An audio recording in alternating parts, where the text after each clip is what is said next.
Dahil nga sa nabulabog ang kalokohan ni Zea at nitong si Paolo, nagkagulo ang mga Torrecampo at dito rin unti-unting mababalik ang sugat at sakit na nararamdaman nga nitong na si Edward, na kahit na sa kabila ng lahat na siya ang biktima ay mararamdaman pa rin niya ang kanyang amang si Greg na tela kumakampi pa rin ito kay Paolo. Kaya naman hindi na niya ito matiis at muntik na nga niya itong masuko. Nanlaban naman itong si Greg na halos na rin patayin nga itong si Edward.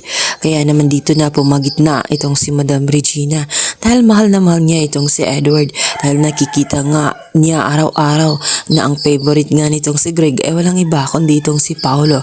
At sa pagkakataong yun, naisip ni Madam Regina na hindi na tama ang kanyang ginagawa.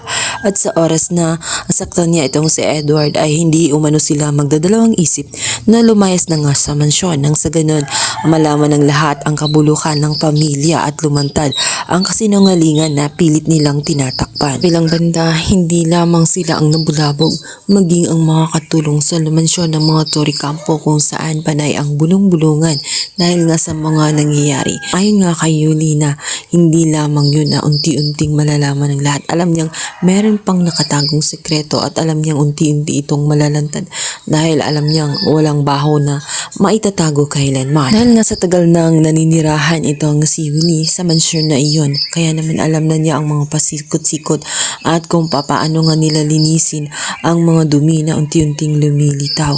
Alam niya nga ang mansyon na iyon ay napakaganda, nababalot ng mga maglalakihang chandelier.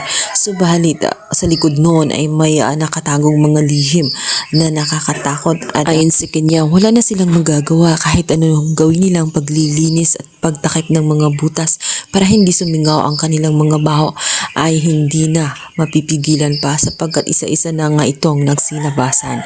Sa kabilang banda, nangamba din itong si Greg.